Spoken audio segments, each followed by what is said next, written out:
For this lesson, we're going to go ahead and paint a very simple Christmas tree with stars and snow on it. We'll be using a very inexpensive watercolor set along with the brush that came with it, and if you happen to have some other brushes, you can use those too. Then taking a long rectangle piece of watercolor paper, I'm going to fold this in half and we'll make this into a card. Then if you want, you can write inside it, or it can easily stand up. And to really show off our painting and to keep the edges clean, let's take some masking tape and put it along the sides. And when doing this, it's important that you use watercolor paper. Otherwise, depending on the type of paper that you're using, it can easily tear. What I also like to do is take the tape and bring it around to all four sides so it makes another rectangle. And if you tear the tape just a little bit longer and wrap it around the sides, it'll help that card from opening up. Then press the edges down so no color seeps underneath it. Now to make our sketch, we can really try to make it look like a tree, or we can keep it really simple and make one big triangle. Now for fun, let's go ahead and take some stars and put them on the tree as ornaments. You can get these from any office supply store or where they sell tags and removable labels. If you can't find them, you can always make your own by just using tape.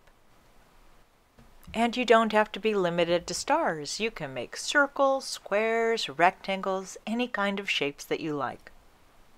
Then press them firmly onto the paper, and for the trunk of the tree, you can make a square or even a rectangle. Now we're ready to do some painting. I'm thinking I'd like to try to keep my colors as clean as possible.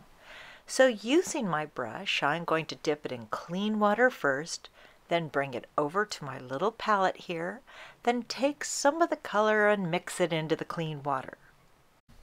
Now using that color, I'm going to go ahead and paint the sky around the tree.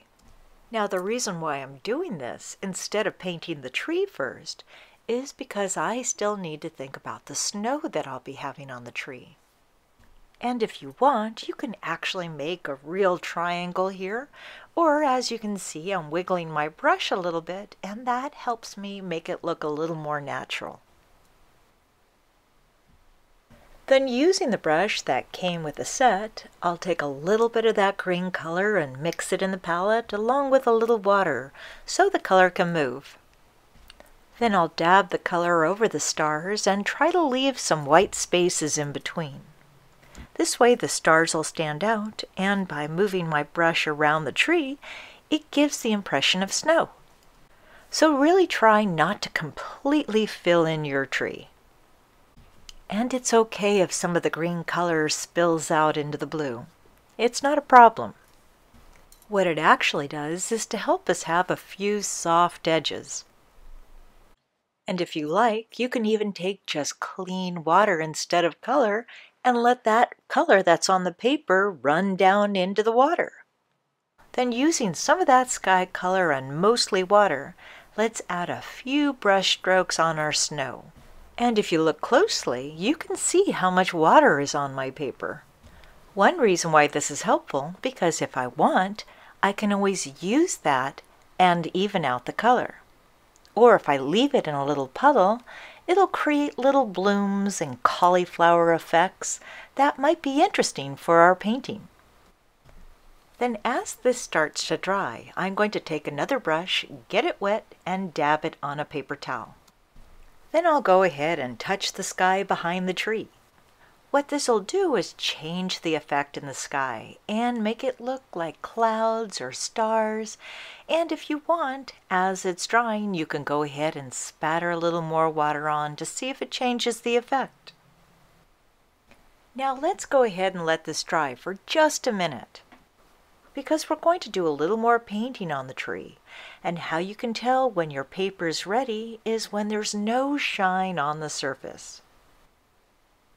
Now going back to our palette, let's get a little green color, wipe off some of the excess water, and then start applying it to our tree. Now don't forget, we want to have some snow here.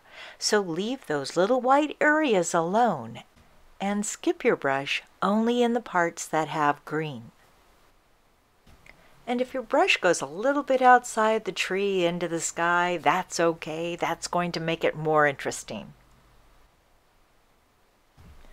Now we just need to add our trunk to the tree, so I'm going to pull a little bit of that color down, or you can even add a little brown. And if you like, you can leave it this way, or just use a damp brush and soften the bottom edge. And how you can tell the difference between a damp and wet brush is that a wet brush is really drippy. Then we'll go ahead and let this dry. Then using a little white paint, let's go ahead and spatter some snow on. And for that, all we need to do is tap our brush. Now if you'd like, you can go ahead and call this done. The little foil stars have a wonderful shine to them. Now if you'd like to try something different, what you could do is actually remove the stars, and then you'll see the white paper underneath. The stickers react like a resist, and what that means is that the color can't go to the paper below. Then once you've removed all your stickers, you can go ahead and use your watercolor and fill in the stars. And if you like, you can use different colors. It's all up to you. Or if you like, you can even come back in and add more stars, or you could even put glue and glitter on it. Then remove the tape and sign your name and give it as a gift.